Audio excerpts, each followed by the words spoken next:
Tropas canadienses se preparan para defender su país, mientras helicópteros y tanques están listos ante la invasión de Estados Unidos.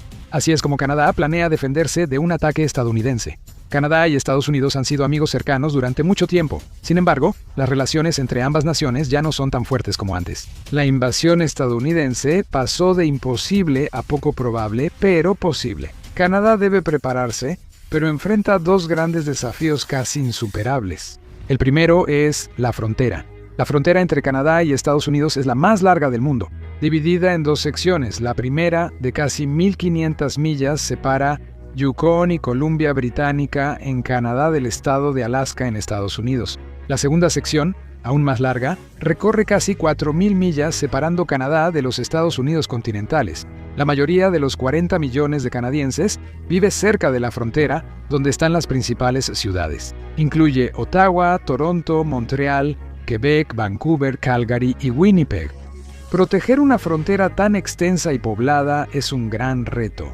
Estados Unidos podría atacar casi cualquier lugar, ya que Canadá no tiene suficiente personal para defender toda la frontera. Tendría que usar inteligencia para saber dónde y cuándo sería el ataque estadounidense y enfocar ahí sus recursos. Y eso nos lleva al segundo desafío, la enorme diferencia en poder militar. En el ranking militar Global Firepower, 2026 Estados Unidos sigue en primer lugar, posición que mantiene sin competencia. Año tras año, gasta más en su ejército que cualquier otro país, siempre aumentando su presupuesto de defensa para seguir siendo la fuerza más fuerte y dominante del planeta. Estados Unidos posee uno de los ejércitos más grandes, con más de 1.3 millones de militares activos y casi 800,000 en reserva. Estados Unidos posee una de las fuerzas terrestres más poderosas, con miles de tanques y vehículos blindados listos para desplegarse. Su fuerza aérea siempre impresiona con helicópteros, aviones de combate, bombarderos y aeronaves listas para dominar los cielos sobre el mar. Es casi invencible, con 11 portaaviones, más de 80 destructores, decenas de submarinos y un sinfín de otros barcos para rematarlo. Estados Unidos tiene algunos de los soldados mejor entrenados del mundo, con una amplia experiencia en operaciones militares en todo el planeta. Estados Unidos es una de las 9 potencias nucleares, con más de 5.000 ojivas. Por casi cualquier medida importante, el ejército de Canadá no se acerca.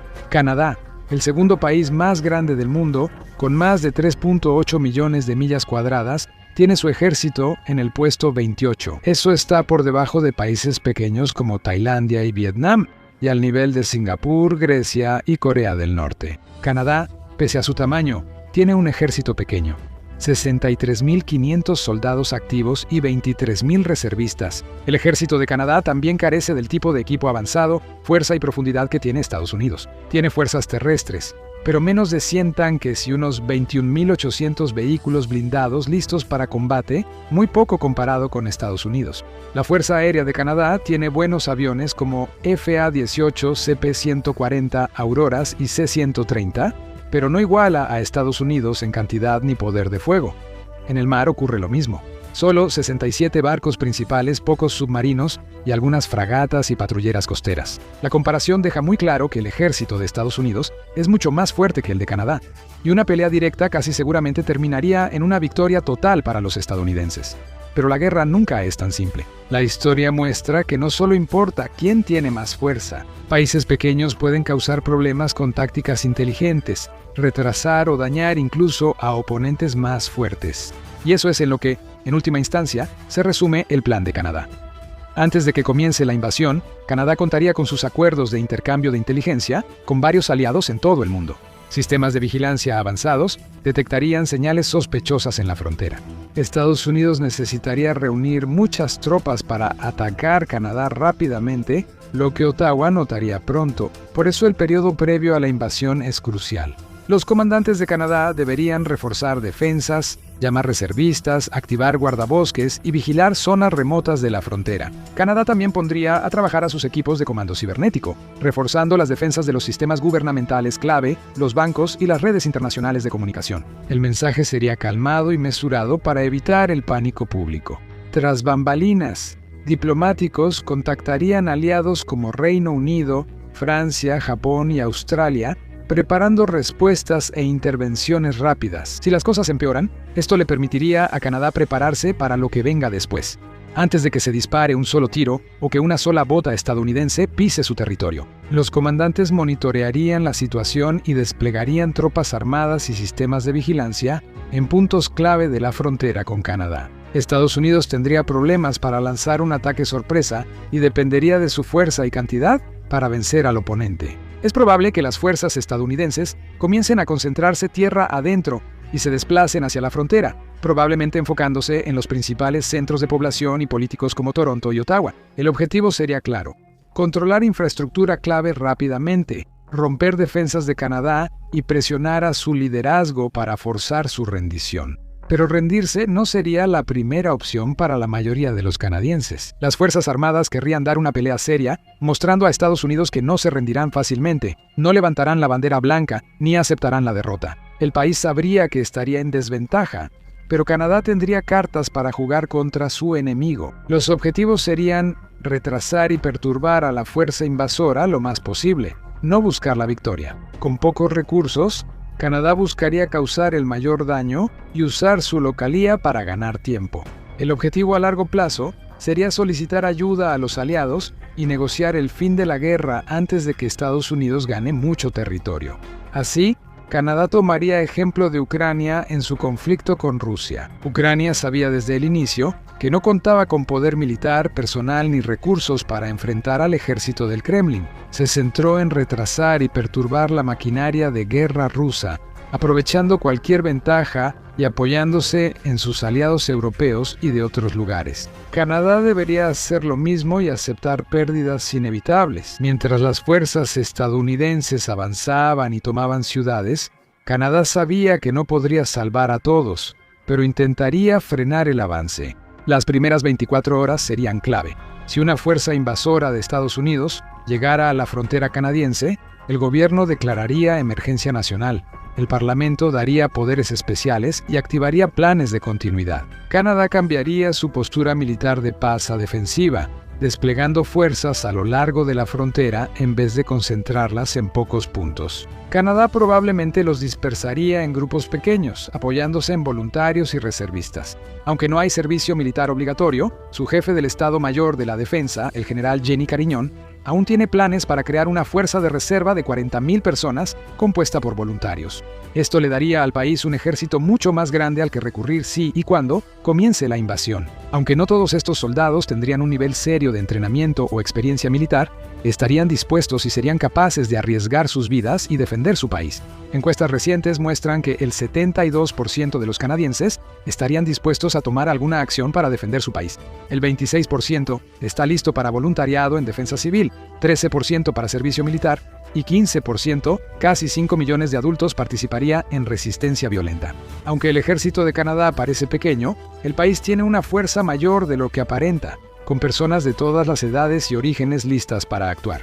Como en Ucrania y otros lugares, estas milicias civiles voluntarias pueden retrasar y perturbar a fuerzas enemigas, incluso superiores y mejor organizadas. Canadá estaría agradecido por cada persona capaz que esté preparada para luchar. Los diferentes grupos recibirían rápidamente sus órdenes y objetivos. El gobierno iniciaría la evacuación, moviendo a la mayor cantidad posible de personas de las ciudades principales e incluso fuera del país, buscando refugio en naciones aliadas. Durante la guerra, fuerzas aéreas y navales se alejarían de objetivos principales. Canadá dispersaría tropas y recursos para prepararse para próximas batallas. Al infligir algunos daños iniciales, Canadá dejaría en claro que tiene la intención de luchar. Después de esos primeros ataques, las fuerzas canadienses probablemente se retirarían a posiciones más seguras con misiles de artillería estadounidenses, drones, bombarderos y aviones sobrevolando. Permanecer en un solo lugar por demasiado tiempo sería demasiado peligroso. La mejor opción de Canadá para frenar la guerra y retrasar a Estados Unidos sería apostar por la insurgencia y tácticas no convencionales.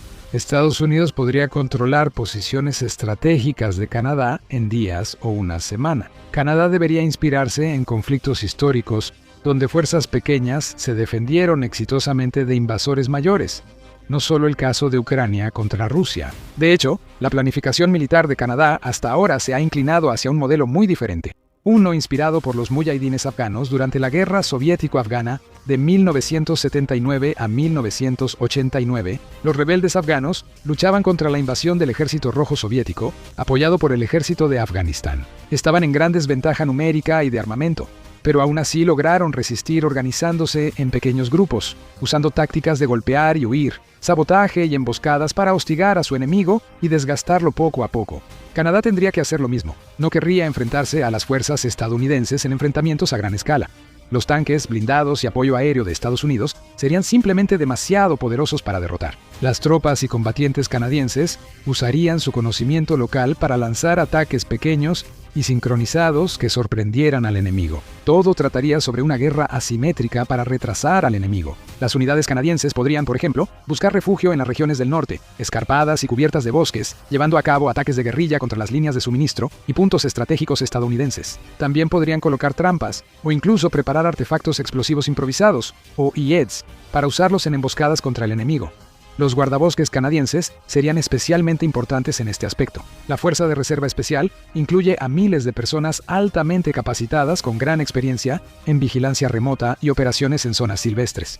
Los guardabosques canadienses podrían actuar como exploradores o líderes de defensa local, guiando a pequeños grupos y ayudando a coordinar ataques para darle a cada operación la mejor oportunidad de éxito. Las fuerzas especiales canadienses serían clave para coordinar ataques importantes contra centros de comunicaciones y rutas de suministro de Estados Unidos, mientras mantienen bajas mínimas. Podrían planear ataques contra infraestructura clave como puentes y vías férreas para interrumpir el movimiento y dificultar que las fuerzas estadounidenses trasladen tropas, vehículos y suministros a medida que avanzan más profundamente en el país. Canadá también podría copiar la táctica ucraniana de usar drones para atacar al enemigo. Esto sería clave para eliminar activos valiosos de Estados Unidos, como tanques M182 Abrams y vehículos Bradley, con ataques precisos. Aunque las fuerzas estadounidenses respondieran, habría tantos grupos en Canadá que encontrarlos sería un gran reto. Todo esto beneficiaría a Canadá, ya que el objetivo no es ganar militarmente, sino mantener sus defensas el mayor tiempo posible y causar el mayor daño a los ocupantes. Al final, la diplomacia sería la mejor y realmente la única manera de Canadá para terminar la guerra lo más rápido posible y lograr algún tipo de alto el fuego con Estados Unidos o Santi. Canadá dependería de sus aliados para brindar ayuda humanitaria a quienes no pudieran evacuar, mientras continuaban los corredores seguros y la evacuación. Al mismo tiempo, los servicios de emergencia del país estarían bajo una enorme presión, trabajando para suministrar comida, agua y refugio seguro a los civiles atrapados en medio del conflicto. Como miembro de la OTAN, Canadá también tendría que considerar invocar el artículo 5 del Tratado del Atlántico Norte. Esto exige apoyo político, material e incluso militar de los demás miembros de la alianza. El problema es que Estados Unidos fundó la OTAN, y el artículo 5 solo aplica a ataques externos, no de miembros. Eso pondría a la OTAN en un territorio completamente desconocido. Los Estados miembros deben decidir cómo actuar si la alianza se vuelve contra sí misma y socava sus principios fundacionales. Ante esto, otros miembros de la OTAN, en especial Reino Unido y Francia, tendrían gran presión para responder diplomática, política o hasta militarmente. Las discusiones tratarían sobre lograr un alto al fuego rápido y evitar que la alianza se fracture. Una invasión así socavaría los principios de la OTAN. Los efectos políticos y militares podrían extenderse mucho más allá de América del Norte, poniendo en riesgo la seguridad global y obligando a países de todo el mundo a tomar partido. Así que, aunque Canadá claramente no podría detener una invasión estadounidense a gran escala por sí solo, el costo de llevarla a cabo podría ser mucho más alto de lo que Washington podría esperar. Canadá sufriría grandes pérdidas, pero aún podría aprovechar al máximo sus ventajas limitadas para contraatacar, todo mientras se aferra a la esperanza de un alto al fuego negociado o una retirada. Sus objetivos son proteger civiles, preservar soberanía y ganar apoyo internacional. Y si juega bien sus cartas, podría lograr los tres en distintos grados, dejando a Estados Unidos en una posición cada vez más difícil mientras el conflicto se prolongue. Ve qué pasaría si Canadá fuera el Estado 51 o haz clic en este video.